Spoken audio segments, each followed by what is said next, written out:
ஒரு வியாதிஸ்தரை சுமந்து கொண்டு வந்தால் அந்த வியாதியை சுகப்படுத்தாத நம் இயேசு கிறிஸ்து, ஆண்டவராகிய இயேசு கிறிஸ்து முதலாவது அவருடைய பாவங்களை மன்னிக்கிறார். ஏனென்றால் பாவம் அவன் மேல் இருக்கிற நுகமாயிருக்கிறது. அவன் பாவமான அந்த ரூட் காஸ் சொல்லுவாங்க. ரூட் காஸ் வேரிலே போய் ட்ரீட்மெண்ட் செய்ய வேண்டும். பல்லுல ப்ராப்ளம் ஆனா நம்ம என்ன பண்ணுவோம்? டாக்டர் போவோம். டாக்டர் என்ன பண்ணுவாரு? ரூட் கேனல் என்ன பண்ணுவாரு? பண்றாரா இல்லையா? யாருக்கு பாவம் பல்லுக்கு வந்துருக்கோ அவங்க டாக்டர்கிட்ட போயிட்டா நமக்கு அந்த அனுபவம். ரூட் கேனால ட்ரீட்மெண்ட் பண்றாங்க. ரூட் எங்கிருந்து அந்த வேதனை வருதோ, எங்கிருந்து அந்த காஸ் அந்த பலவீனம் வருது, அதை போய் அவங்க என்ன பண்றாங்க? சரிப்படுத்துறதுக்கு பிரயாசம் பண்றாங்க. அதேதான் இயேசு கிறிஸ்து அந்த தீவிரவாதக்காரன் கூட செய்தார். அவருடைய ரூட் காஸ் அது பாவம். பாவம் அவனுக்குள்ள ஒரு நுகமாக காணப்படுகிறது. அந்த நுகத்தை குறிக்க வேண்டும் என்று இயேசு கிறிஸ்து அவருடைய பாவத்தின் நுகத்தை கொண்டு வைத்தார். ஆமென். ஹல்லேலூயா. அப்படியே அந்த பாவ கட்டுகள் அறுக்கப்பட வேண்டும். அவன் விடுதலை ஆனால்தான், அவனை சுகப்படுத்தினால் அவன் ஆவி ஆத்மா சரீரத்திலே சுகமுள்ளவனாக மாறுவான். ஆமென். ஹல்லேலூயா. நீங்க மூன்று விதத்திலே சுகமாக இருக்க வேண்டும் என்று ஆண்டவர் எதிர்பார்க்கிறார். நீங்க வெறும் சரீரத்தில் சுகம் மாத்திரம் பெற்றுக்கொள்ளணும்னு யோசிக்கிறீங்க. ஆனா நம்ம இயேசு கிறிஸ்து எதிர்பார்க்கிறார் நம்ம ஆவி ஆத்மா சரீரத்திலே சுகமாய் இருக்க வேண்டும். ஆமென். நீ ஆத்மாவிலே வாழ்வது போல நீ எல்லாவற்றிலும் வாழ்ந்து சுகமாயிருப்பாய் என்று பவுல்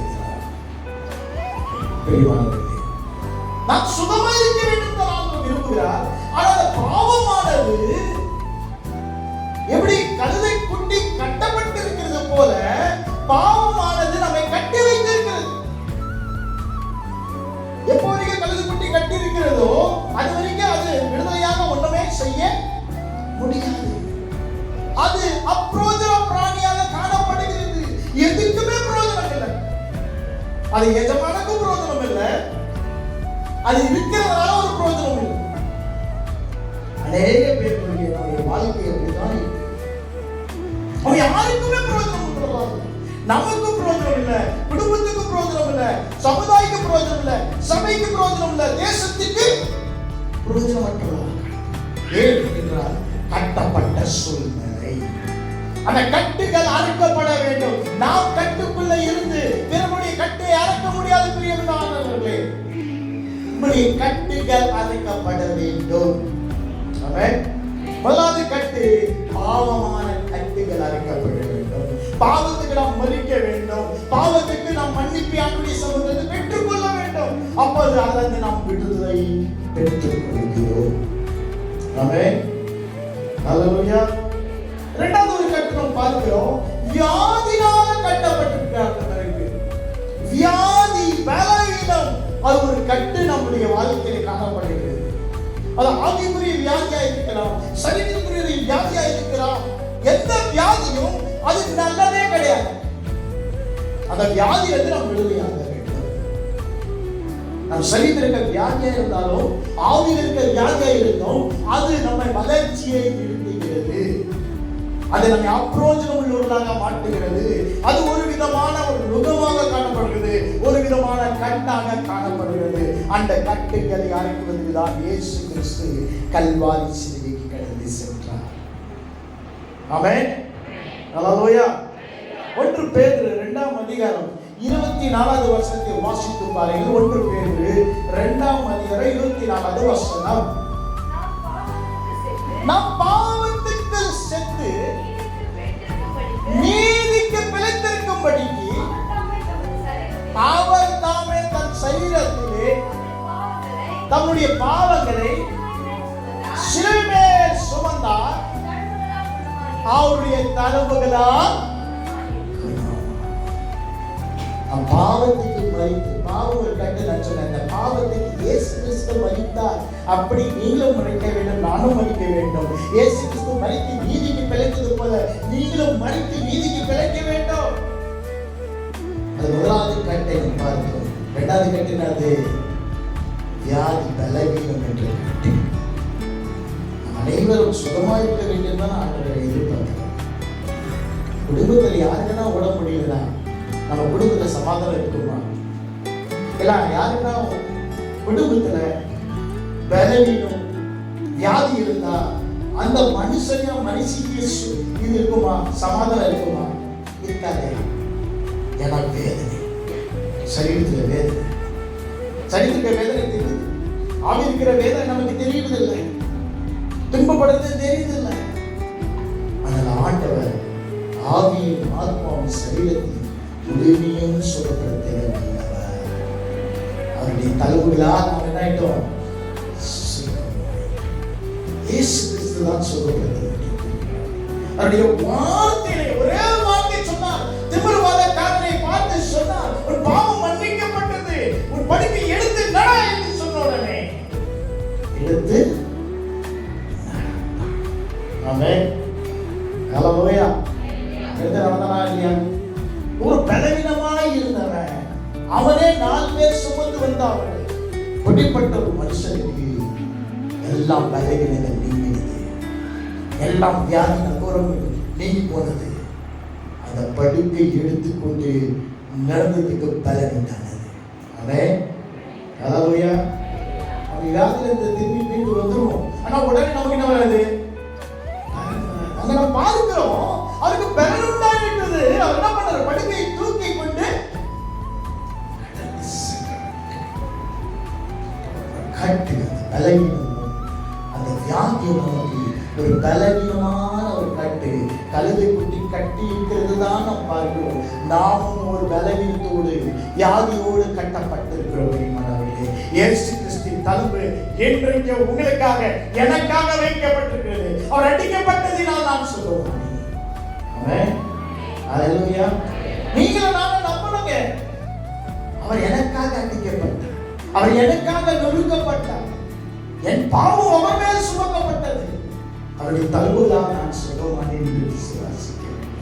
நீங்க விசுவாசிக்கிறீங்க, நான் விசுவாசிக்கிறேன். நீங்களும் சுகம் பெற்றுக் கொள்ள முடியும், நானும் சுகம் பெற்றுக் கொள்ள முடியும். பிறர்களை நாம் சுகப்படுத்த கடந்து செல்வோம். ஆமென். ஹல்லேலூயா. மூன்றாவது நாம் பார்க்கிறோம். மூன்றாவது கட்டு என்ன கட்டுனா? சத்ருடைய கட்டு, சாத்தானுடைய கட்டு, அசுத்தாவினுடைய கட்டு. அதனால நிறைய பேர் கட்டப்பட்டு கண்டாவே ஒரு பயம். அசுத்தாவை பார்த்தா பயம், பிசாசை பார்த்தா பயம். அந்த கட்டிலிருந்து நாம் விடுதலை அடைய வேண்டும். அசுத்த ஆவி நாம் விரட்ட வேண்டும் என்றால் நம் தைரியம் உள்ளவர்களாக மாற வேண்டும். அதை கண்டு நாம் பயந்து கொண்டே இருந்தால் அதை நாம் எப்படி விரட்ட முடியும்? ஒருத்தருக்கு ஆண்டவருடைய சுவிசேஷத்தை சொல்ல போகும்போது ஒரு அசுத்த ஆவி அவன் மேல் கிரியை செய்தால் அதை விரட்டுறதுக்கு நமக்கு அதிகாரம் இருக்க வேண்டும். நம்ம இயேசு கிறிஸ்துவின் வாழ்க்கையை பார்க்கிறோம். அப்போஸ்தலருக்கு எதிரே இருக்கிறோம். அப்போஸ்தலர் 10:38 நசரேயனாகிய இயேசுவை தேவன் பரிசுத்த ஆவியினாலும் வல்லமையினாலும் அபிஷேகம் பண்ணினார். தேவன் அவரோடு கூட இருந்தபடியால் அவர் நன்மை செய்கிறவாயும் பிசாசின் வல்லமை அகப்பட்ட யாவரையும் என்ன பண்ண சுத்திருந்தார்? குணமாக்குறவராய் சுத்திருந்தார்.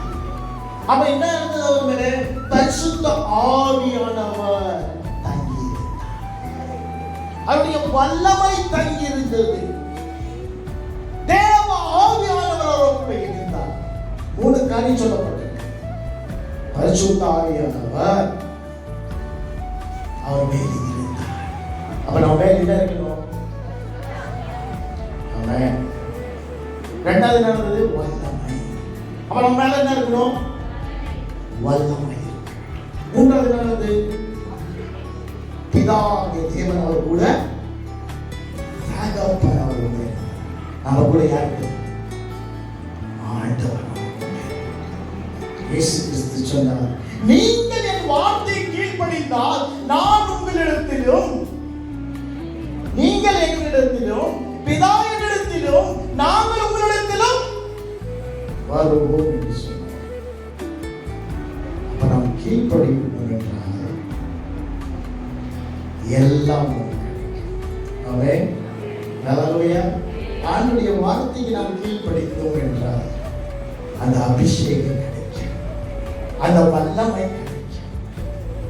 அப்புறம் தேவ ஆவியானவர் கூடி அப்பதான் நீங்களும் நானும் நான் நன்மை செய்கிறவர்கள் சொல்லி தெரிய முடியும். அசுத்த ஆவியால் பிடிபட்டவர்களை நாம் விடுதலை செய்ய முடியும். இல்லை என்றால் முடியாது. நாமே கட்டப்பட்ட ஒரு நிலைமையில இருந்தால் நாம் நம் குடும்பம் நம் பிள்ளைகள் கட்டப்பட்ட ஒரு சூனியம் வைத்துட்டாங்க, மந்திரம் செய்துட்டாங்க அப்படி நாம் நடக்கி கொண்டிருந்தா பிறர்கள் சூனியம் வைத்திருக்கிறவர்கள் நாம் எப்படி விடுதலை செய்வோம்? பிறர்கள் மந்திரத்தில் இருக்கிறவர்கள் நாம் எப்படி விடுதலை செய்வோம்? நாம் விடுவிக்கப்பட வேண்டியது மிக அவசியம். கட்டைகள் அறுக்கப்படுகிறது மிக அவசியம். கழுதை குட்டியின் கட்டையை அறுக்க இயேசு கிறிஸ்து சீசனை அனுப்பினது போல ஆண்டவர் தன் பரிசுத்த ஆவியானவரை நமக்கு அனுப்பியிருக்கிறார். கட்டைகளை அறுப்பதற்காக அவருடைய வல்லமை நம்ம மேல் கடந்து வந்திருக்கிறது. கட்டுகள் அறுப்பதற்காக நாம் வல்லமையாக கிரியை செய்வதற்கு இறங்கி வந்திருக்கிறார். நாம் இடம் கொடுக்க வேண்டும். ஆமென். ஹல்லேலூயா. நீங்கள் நானும் இடம் கொடுத்தோம் என்றால் நிச்சயமாக நம்ம கட்டுகள் அறுக்கப்படும். வாசித்து பாருங்கள். ஏசாயா எழுதின தீர்க்கதரிசி புத்தகம் 10ஆம் அதிகாரம் 27வது வசனம். ஏசாயா எழுதின தீர்க்கதரிசி புத்தகம் 10ஆம் அதிகாரம் 27வது வசனம். வாசிக்கிறேன். நீக்கப்படும், அபிஷேகத்தினால் நுகங்கள் நாளிலே பரிசுத்த ஆவியானவர் அபிஷேகம் இறங்கின உடனே நுகங்கள் முறிக்கப்படும். உங்கள் மேல் இருக்க நுகம் முறிக்கப்பட வேண்டுமா? என் மேல் இருக்க நுகம் முறிக்கப்பட வேண்டும் என்றால் எந்த நாள்ல இறங்க முறிக்கப்படும்? பரிசுத்த ஆவியானவர் அவருடைய அபிஷேகம் நம் மேல் இறங்கும் போது எல்லா நுகங்கள் முறிக்கப்படும். பரிசுத்தாவின் அபிஷேகம் பெற்றுக்கொள்ளனா ஆண்டவரே பரிசுத்தாவினால் அபிஷேகத்தினால் என்ன நிரப்புங்க, இன்றைக்கு நிரப்புங்க, இப்பொழுது நிரப்புங்க. நுகங்கள் முறிக்கப்பட வேண்டும். என் நுகங்கள், என் கணவன் மேல இருக்க நுகங்கள், என் மனைவி மேல இருக்க நுகங்கள், என் பிள்ளைகள் மேல இருக்கிற நுகங்கள், என் குடும்பத்தின் மேல இருக்கிற நுகங்கள் முறிக்கப்பட வேண்டும். முறிக்கப்பட்டால்தான் நீங்கள் விடுதலை அடைந்தால்தான் பிறருடைய நுகங்களை முறிக்க முடியும். ஆண்டவரே ஆண்டவரே அபிஷேகத்தினால் ஆமென். ஹல்லேலூயா. லூக்கா எழுதின சுவிசேஷம் 11ஆம் அதிகாரம் 13வது வசனம் எடுத்து வாசித்து பாருங்கள். லூக்கா எழுதின சுவிசேஷம் 11:13வது வசனம். பொல்லாதவராகிய நீங்கள் தன் பிள்ளைகளுக்கு நல்ல ஈவுகளை தர விருப்பமாய் இருந்தால் பரமபிதாவானவர் உங்களிடத்தில் வேண்டிக் கொள்வதை பரிசுத்த ஆவியை கொடுப்பது அதிக நிச்சயம் அல்லவா? பரிசுத்த ஆவியை பெற்றுக் கொள்ளாதவர்கள் யாரும் கேட்கணும்? கேளுங்கள், கொடுக்க. பரிசுத்த ஆவியின் அபிஷேகம் உங்கள் மேல் இறங்கினால் நுகங்கள் முறிக்கப்படும். உங்களுடைய நுகம், உங்களுடைய குடும்பத்தின் நுகம் முறிக்கப்பட வேண்டும் என்றால், பிள்ளைகள் நுகம் முறிக்கப்பட வேண்டும் என்றால் பரிசுத்த ஆவியின் அபிஷேகத்தை நீங்கள் பெற்றுக் கொள்ள வேண்டும். கட்டுகள் அறுக்கப்பட வேண்டும். பிரியமானவர்களே, கட்டுகள் அறுக்கப்படாத வரைக்கும் நீங்கள் விடுதலை அடைய முடியாது. இயேசு கிறிஸ்துவின் மேல், நசரேயனாகிய இயேசு கிறிஸ்துவின் மேல் பரிசுத்த ஆவியானவர் அவருடைய வல்லமை பிதானவர் இருந்ததினால் அவர் நன்மை செய்கிறவராய் இருந்தார். நீங்களும் நானும் நன்மை செய்யணும்னா அந்த அதிகாரத்தை பெற்றுக் கொள்ள வேண்டும். ஆமென். அந்த அதிகாரத்துக்கு அபிஷேகத்தை பெற்றுக் கொள்ள வேண்டும். அப்பதான் நம்ம என்ன பண்ண முடியும்? பிறர்களை விடுதலை, முதல்ல நம்ம விடுதலை ஆனவங்க பிறரை விடுதலை ஆக முடியும். நம்ம பிரச்சனை உபத்திரத்துல கட்டப்பட்ட நிலைமையை கண்டு தவித்துக் கொண்டிருந்தா பிறருக்கு நம்ம எப்படி உதவி செய்ய முடியும்? பிறருக்கு நாம் உதவி செய்ய வேண்டும் என்றால் நான் சுகமானால் பிறரை சுகமாக்க முடியும். நான் பலப்பட்டால் பலவீனருக்கு நான் உதவி செய்ய முடியும். மார்கழி சமுதிரத்தில் நீ பெற்றுக்கொள்ள வேண்டும். லூக்கா எழுதின சுவிசேஷம் 10ஆம் அதிகாரம் 19வது வசனம் எடுத்து வாசிங்க. சர்வத்தையும் தேர்களை விதிக்கவும்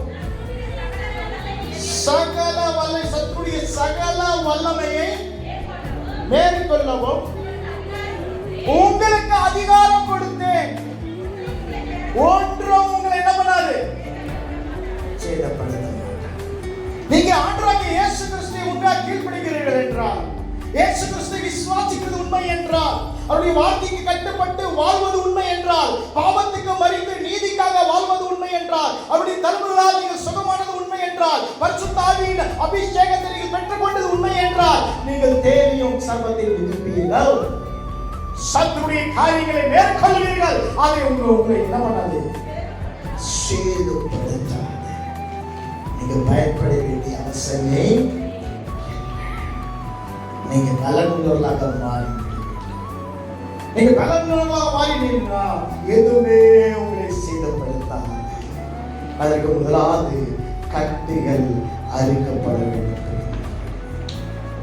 நான்காவது காரியம் சாபம். சாபம் அது ஒரு கட்டாயம்.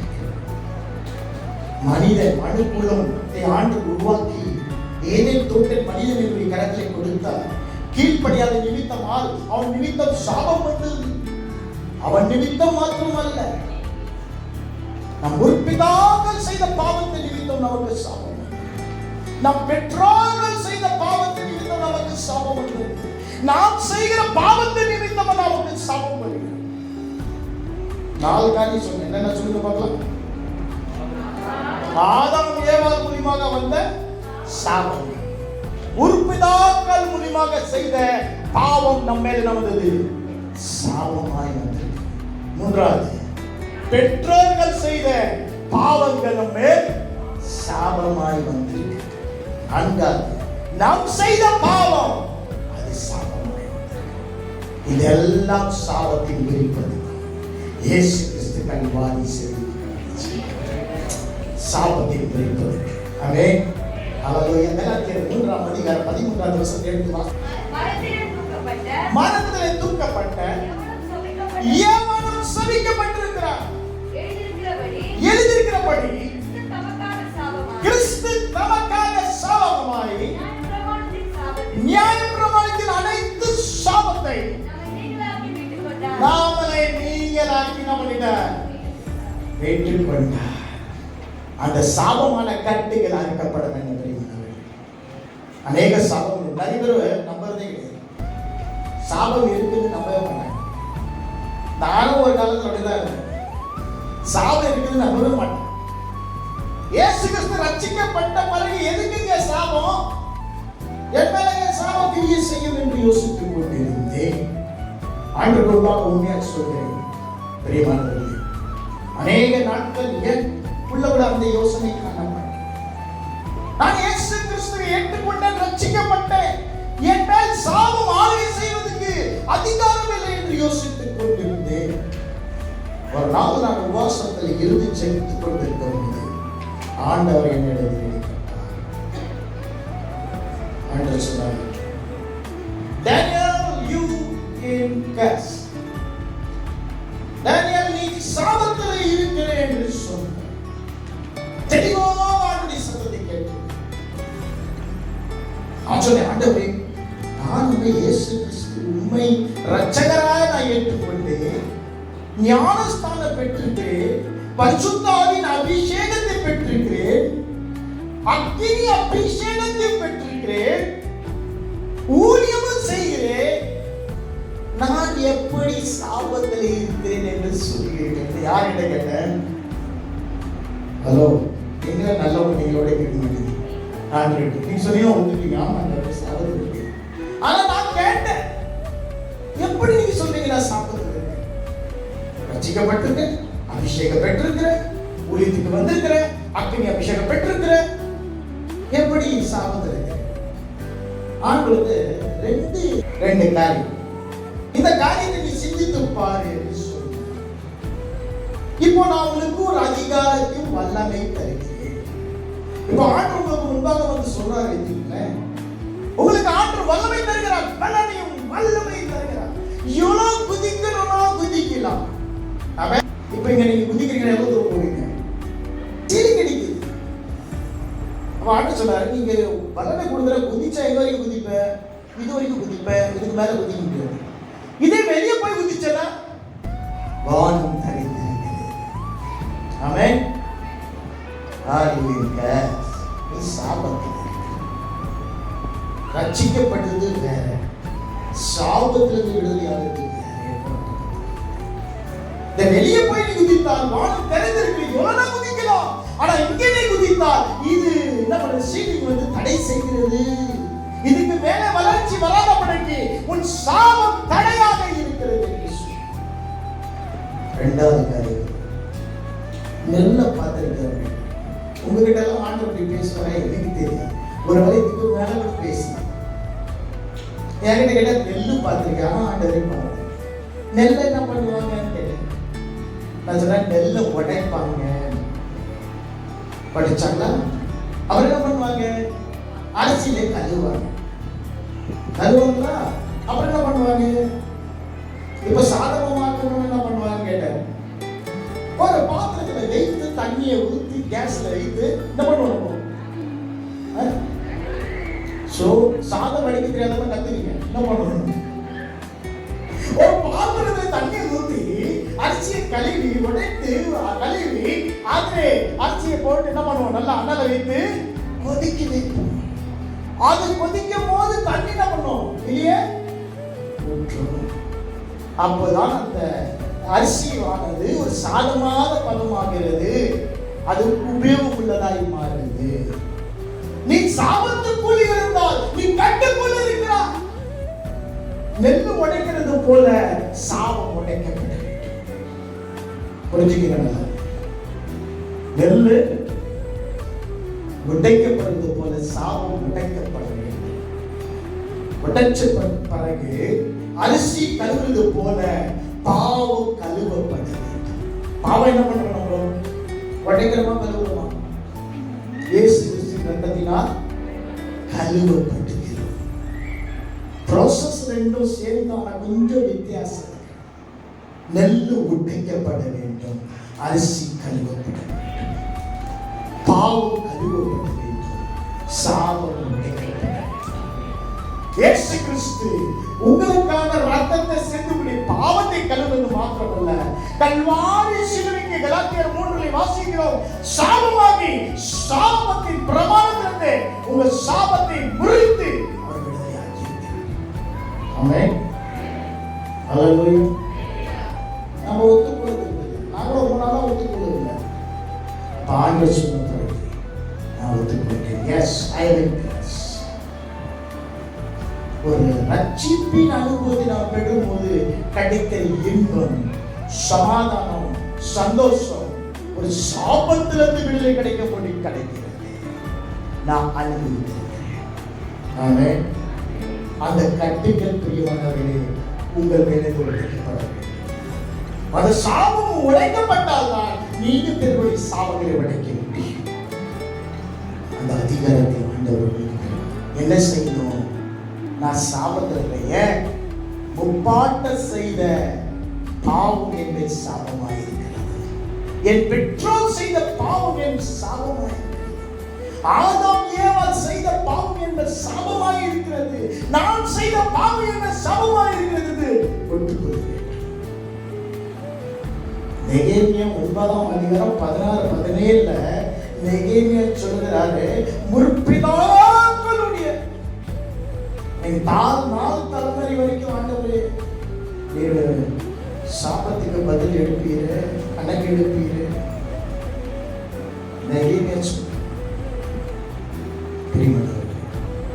நீதிமொழிகள் 18:21 சொல்லுது, உன் நாவிலே ஜீவனும் சாபம் காணப்படுகிறது.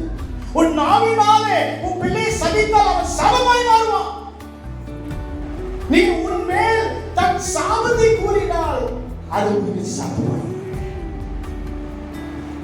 யாக்கோபு வேதத்தில் சொல்லப்பட்டிருக்கு, நாவானது சிறிய அவயமாய் இருக்கிறது, அது காட்டை எரிவிக்கிற பொருள் தீ உள்ளது, அது உன் சரீரத்தை நாசப்படுத்தும். நீங்க உங்க சரீரத்தை உன் நாவினால் சாப கொடுத்து நாசப்படுத்த முடியும். என் பிள்ளைங்க ரொம்ப மக்கள் சொல்லி அவன் மக்கா மாறிடுவான். நாய போல நாய் குணம் பாஸ்டர் நாய போல படிக்கிறான் பாஸ்டர், மக்கா இருக்கிறான் பாஸ்டர். நீ நம்ம வாய் தந்து சொல்லுங்க பாஸ்டர். ஹலோ கேக்குறீங்களா? நீங்க சொல்லுகிற ஆசீர்வாதம் பிள்ளைகளை தங்கினது போல நீங்க சொல்லுகிற சாபம் பிள்ளைகளை இயேசு கிறிஸ்துவை நியாயத்திற்கு கொண்டிருக்க பிலாத்துவிடத்தில் வந்து பிலாத்து சொல்றார், இது நீதிமானுடைய பாவத்துக்கு நான் உட்படவில்லை. தண்ணீர் கொண்டு வந்து கையை நம்புறாரு. உடனே இஸ்ரேல் மக்கள் சொன்னாங்க, இவருடைய பாவம் என் மேலும் என் பிள்ளை மேலும்.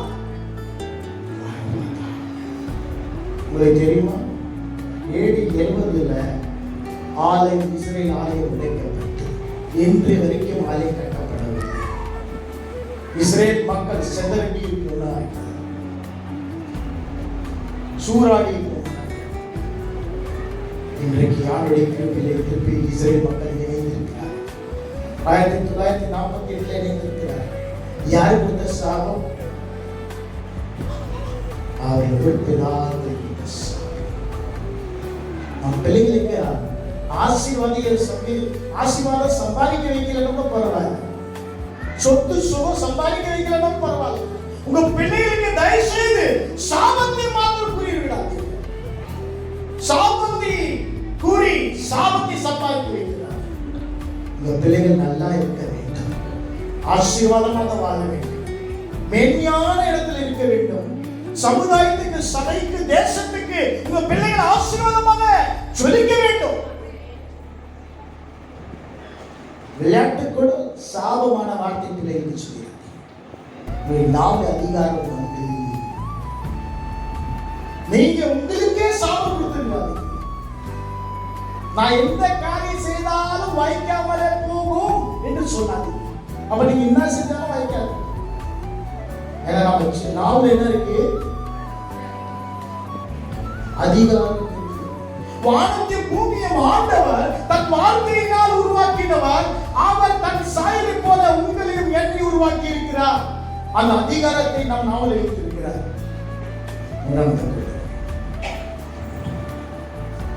அதுக்காக சகோதர நம்பிக்கை கேட்க வேண்டும், சொல்ல வேண்டும். ஆண்டவரே, கலாத்தியர் 3:13 பிரகாரம் என் கட்டான சாபம் இன்றைக்கு முறிக்கப்படுவதாக.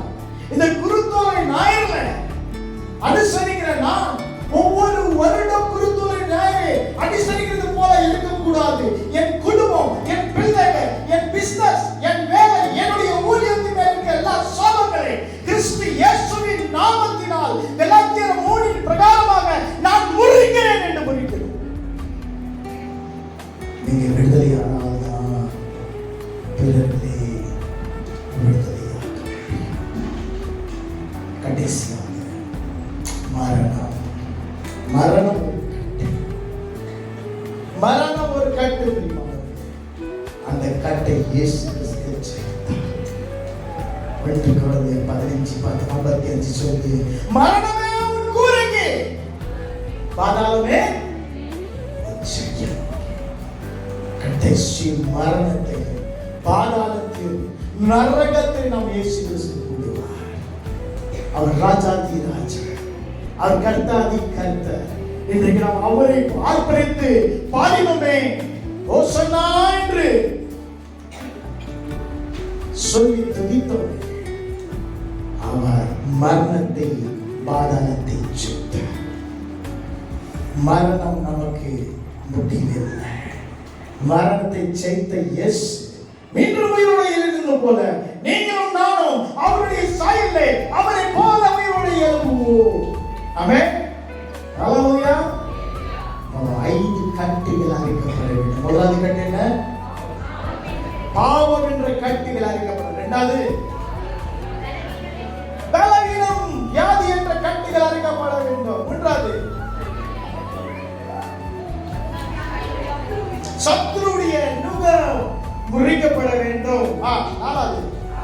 சாபம் என்ற கட்டுகள் அறுக்கப்பட வேண்டும். ஐந்தாவது, மரணம் என்ற கட்டுகள் அறுக்கப்பட வேண்டும். கடைசி ஒரு வசனத்தை வாசித்து நாம் ஜெபத்துக்கு கடந்து செல்வோம். நாகூம் 1:13 வசனம். நாகூம் 1:13 வசனம். இப்பொழுது நான் அவன் மேல் இருக்கிற நுகங்களை முறித்து கட்டுகளை அறுப்பேன். உன்னை குறித்து கர்த்தர் என்ன பண்ணிருக்காரு? கைகளை தட்டி ஆண்டவர் நன்றி செலுத்துமா. நம்மை குறித்து ஆண்டவர் கட்டளை கொடுத்திருக்கிறார். அன்றைக்கு சீசர்களுக்கு கட்டளை கொடுத்தார். முன் கிராமத்துக்கு கடந்து சென்று கழுதை குட்டி கட்டிருக்கிறதை கட்டாவிட்டு வாருங்கள் கொண்டு சொன்னார். அது கர்த்தருக்கு பிரயோஜனமாக இன்றைக்கு கட்டினால் கட்டப்பட்டிருக்க நீங்களும் நானும் கட்டிலே அறுக்கப்பட்டு அதன் நுகத்தடிகள் முறிக்கப்பட்டு அவருக்கு பிரயோஜனமாக மாற வேண்டும். அவன் இருக்கிற இடத்துல எழுந்து நிற்பான்.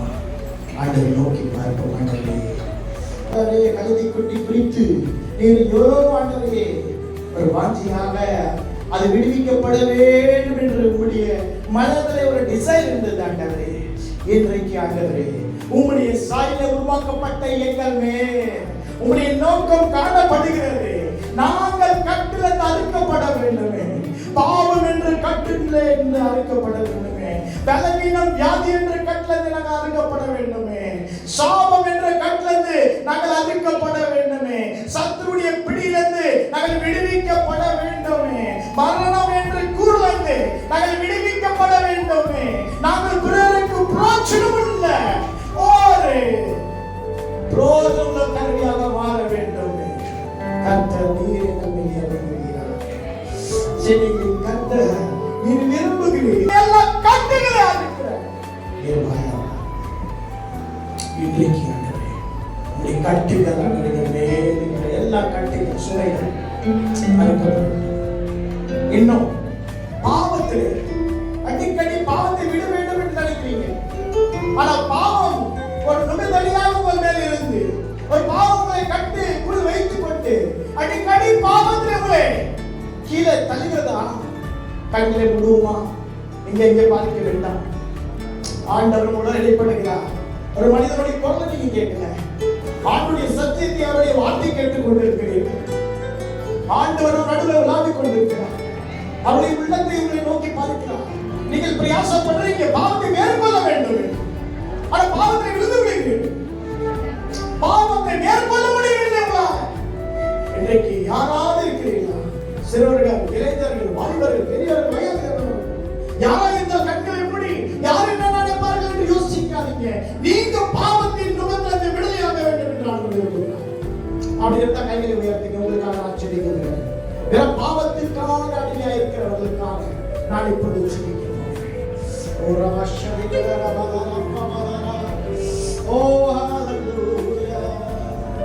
மனுபுத்திரனுக்கு பாவத்தை மன்னிப்பதற்கு அதிகாரத்தை ஆண்டவர் தந்திருக்கிறார். அது இயேசு கிறிஸ்து நம் நடுவிலே கடந்து வந்திருக்கிறார். உங்களை கரங்களை பார்க்கிறார். நீங்கள் அடிக்கடி பாவத்தில் விழுகிறீர்களா? பிரயாசிக்கிறீர்கள். பாவத்தில் நான் எழுந்து நிற்க வேண்டும் என்று, நீதியாக நான் வாழ வேண்டும் என்று எதிர்பார்க்கிறீர்கள். ஆனால் பாவம் உங்களை வேண்டலுகிறதா? ஓ ஹalleluya. அவருடைய சமூகத்திலே என் பாவங்களை மறிக்கிறவன் வாழடைய மாட்டான். அதை அறிக்கை செய்து விட்டு விட வேண்டும். இரக்கத்தை பெறுவான் என்று சொல்கிறீர்கள். நாங்கள் விட்டு விடுகிறோம்.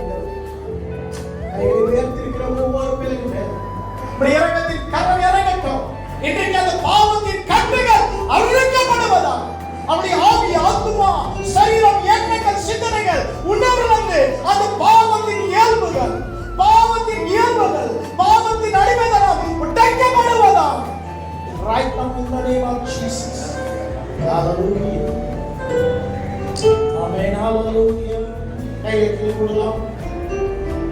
யாராவது பலவீனம் வியாதியினால் ஆவிக்குரிய வியாதியாக இருந்தால், சரீரத்தின் வியாதியாக இருந்தால், ஆண்டவரே இந்த சரீரத்தின் வியாதி, இந்த ஆவிக்குரிய வியாதி இதை மேற்கொள்ள முடியவில்லை.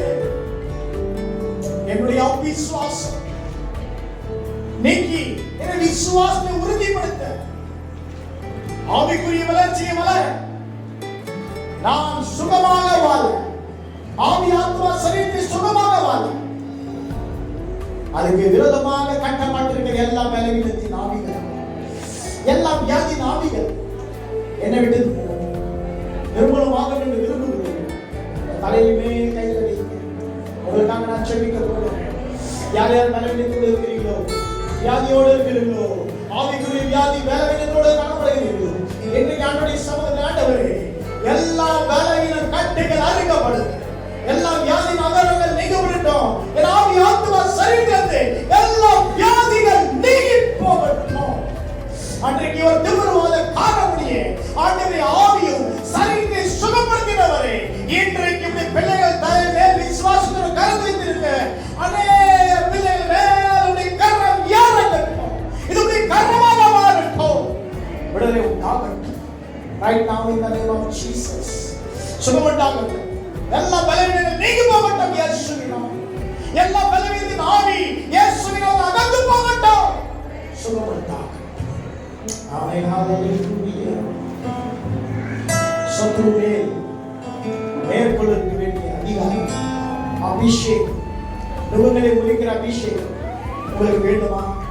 கைகளை உயர்த்தி ஆண்டவரே பிதாவிடத்தில் கேளுங்க, அவர் நல்லவர், வல்லவர்களை நீங்கள் உங்க பிள்ளைகளுக்கு நல்ல ஈவை தருவீர்கள் என்றார். ஓ நல்ல தகப்பனாவா, பரம தகப்பனாவா, அவர் கேட்கிறவர்களுக்கு பரிசுத்தாவின் அபிஷேகத்தை தருவார். கையில உயர்த்தி அபிஷேகத்தை பெறாதவர்கள் இந்த அபிஷேகத்தின் நிறைவு பெறுகிறவர்கள், இந்த அபிஷேகத்திலே மேன்மையடையவர்கள் ஆண்டவரே சமூக ஆண்டவரே இன்னமே அபிஷேகம் ஆண்டவரே, ஓ உம்முடைய வல்லமையினாலோ உம்முடைய அபிஷேகத்தினாலோ உம்முடைய அக்கினியினாலோ நிரம்புவீராக. right now in the name of Jesus. ரவதுனிரே ரஃபமே லரசை அக்கினி அபிஷேகம் பெற்று கொள்ளுங்கள், வல்லமை பெற்று கொள்ளுங்கள். அக்கினி போத்ரா உங்கள் மேல் உலகி வருகிறது, ஓ உலகி வருகிறது. பெற்றுக்கொள் மகனே, பெற்றுக்கொள் மகளே, இயேசுவின் நாமத்தினால் பரிசுத்தாவின் அபிஷேகம், நுகங்களை வருகிற அபிஷேகம் உன் மேல் இறங்கி வருகிறது. உன்னுடைய ஆவி, உன்னுடைய ஆத்மா, உன்னுடைய சரீரத்தை ஓ விடுதலையாக்குகிறது. ஓ ரமா ஷதரலமா கையை தட்டி ஆண்டவரே, ஓ ஆண்டவரே என்னை நிரப்பும், என்னை நிரப்பும், என்னை நிரப்பும் அபிஷேகத்தினாலே நிரப்பி நுகத்தை குறைக்கப்படுவீராக. சத்துரு மேல் நான் ஆண்டவரை மேற்கொள்ள பாவங்கள் மேலும் தேவைகளை மிதிக்க அதிகாரத்தை, சத்துரு மேல் மேல அதிகாரத்தை இப்போது எனக்கு உண்டு. தாகம் உள்ளவே தண்ணீர் வறண்ட போயிருக்கிறீர்களா? ஆண்டவரே நான் வறண்டு போயிருக்கிறேன், என் சாபம் முறிக்கப்பட வேண்டும், என் சாபம் முறிக்கப்பட வேண்டும். இன்று வரைக்கும் நான் யோசித்த ரட்சிக்கப்பட்டால் போதும், இன்றைக்கு என் சாபம் முறிக்கப்பட வேண்டும். எனக்காக சபிக்கப்பட்டு கலாத்தியர் 3:17 பிரகாரமாக எனக்காக சாபமானீரானவர். ஹalleluya. என் சாபம், என் மேல் இருக்க சாபம் முறிக்கப்பட, கையை தலைமையில் வைத்து ஆண்டவரே என் மேல் இருக்க சாபங்கள் முறிக்கப்பட வேண்டும், என் மேல் இருக்க சாபங்கள் முறிக்கப்பட வேண்டும் என்று சொல்லுவோமா? ஓ வலது கையை எடுத்து தலைமையில் வைத்து ஆண்டவரே என் மேல் இருக்க சாபம், நான் சொன்ன சாபம், என் பெற்றோர்கள் சொன்ன சாபம், என் முற்பிதாக்கள் சொன்ன சாபம், ஓ ஆதாமிலிருந்து வந்த சாபங்கள் முறிக்கப்படும் இயேசுவின் நாமத்தினால். என் தலைமையிலிருந்து ஆண்டவரே, என் மேலிருந்து, என் குடும்பத்தின் மேலிருந்து எல்லா சாப கட்டுகள் உடைக்கப்படும். சாபம் இயேசு கிறிஸ்துவின் நாமத்தினால் உன் சாபத்துக்காக இயேசு சாபமானார். என்னுடைய பாவம், என்னுடைய வியாதி, என்னுடைய பலவீனங்கள் மாத்திரமல்ல, என் சாபங்களை சிலுவையில் சுமந்தார். கல்வாரி சிலுவையிலே என் சாபத்தை முறித்தாரே. இன்றைக்கு என் சாபம் முறிக்கப்படுவதா, சாபம் முறிக்கப்படுவதா விசுவாசித்து கையிலே வைத்திருக்கிற பிள்ளைகளே அவருடைய எல்லா சாப கட்டுகள் அறுக்கப்படுவதா. மரணமே உன் உறங்கி, பாதாளமே உன் ஜெயமெங்கே என்று சொன்னவரே, மரணத்தை குறித்து பாதாளத்தை குறித்து நாம் அஞ்ச வேண்டிய அவசியம் இல்லை. என் இயேசு மரணத்தின் பாதாளத்தை செய்தார். அதனுடைய கட்டுகள் அறுக்கப்பட்டிருக்கிறது. அது என்னை மேற்கொள்வதில்லை. மரணம் என்னை மேற்கொள்வதில்லை. பாதாளம் என்னை மேற்கொள்வதில்லை. கைகளை உயர்த்தி வானத்துக்கு நேராக கைகளை உயர்த்தி, ஆண்டவரே எனக்காக நீ ஆண்டவரே மரணத்தை செய்தி, ஓ அந்த பாதாளத்தை செய்தி, இன்றைக்கு பாதாளம் ஆண்டவரே மரணத்தின் கட்டுகளை அறுத்தி ஸ்தோத்திரம் ஆண்டவரே.